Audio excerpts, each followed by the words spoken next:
दोस्तों, रश्मि को कई दिनों से अपने पति का व्यवहार समझ नहीं आ रहा था। वह हमेशा की तरह ही अपना बेस्ट दे रही थी, लेकिन राहुल न तो उस पर ध्यान दे रहा था और न ही अब उनके रिश्ते में प्यार का कोई सबूत बचा था। वह दफ्तर से घर आता भी तो मोबाइल में बिजी रहता। कॉल लगाओ तो फोन बिजी जाता। परेशान रश्मि कुछ दिन के लिए अपने मायके चली गई, लेकिन एक दिन उसे राहुल की इतनी याद आई कि उसने घर लौटने का फैसला कर लिया। अपनी चाबी से उसने गेट खोला और जब बेडरूम की ओर बढ़ी तो सामने जो था उसे देख उसके होश उड़ गए। उसने कभी सोचा भी नहीं था कि राहुल उसे धोखा दे सकता है। रश्मि और राहुल इस कहानी में काल्पनिक किरदार हैं, लेकिन आए दिन कई शादीशुदा जोड़ों की जिंदगी में कुछ ऐसी ही घटनाएं कहानियां घटती हैं। अब सवाल यह खड़ा हो जाता है कि ऐसे सिचुएशन में क्या करें।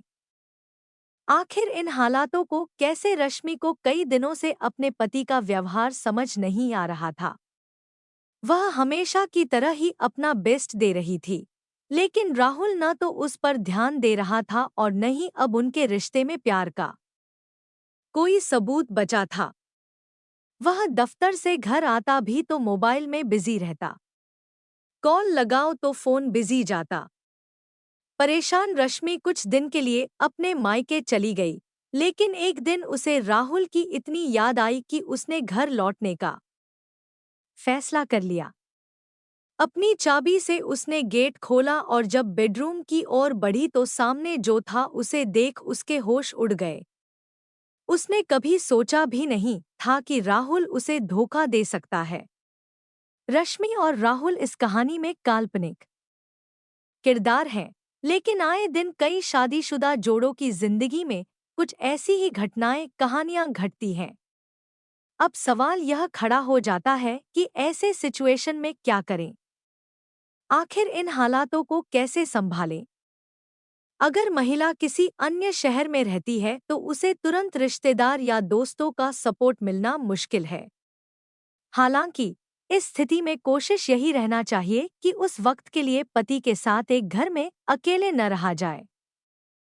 सामने होने पर गुस्से में कुछ भी हो सकता है, इसलिए बेहतर है कि किसी अनहोनी को अवॉइड ही किया जाए।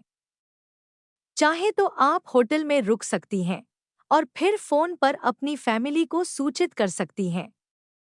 जब प्यार में व्यक्ति होता है तो वह बड़ी से बड़ी भूल को भी माफ कर देता है, लेकिन चीटिंग ऐसी चीज है जिसे माफ नहीं किया जाए तो बेहतर है।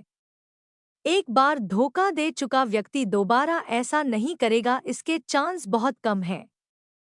अगर आप सिर्फ इस आधार पर दूसरा मौका देने की सोचें कि आपके बच्चों का क्या होगा या आपकी जिंदगी का क्या होगा, तो बेहतर यही है कि आप अपने पैर पीछे खींच लें। ऐसा इसलिए क्योंकि सिर्फ क्या होगा के डर के कारण अगर किसी रिश्ते को आगे बढ़ाने के बारे में सोचा जा रहा है तो इसकी आशंका ज्यादा है कि आगे का समय भी दुख में ही कटेगा। अगर आप राहें जुदा करने का फैसला लेती हैं तो बेहतर है कि इसके लिए अच्छे वकील से कानूनी सलाह लें। हालांकि इस दौरान यह जरूर ध्यान रखें कि यह सिर्फ एक धोखा देने वाले इंसान को अपनी जिंदगी से अलग करने का जरिया है। इसे नीचा दिखाने या तमाशा बनाने के लिए इस्तेमाल न करें।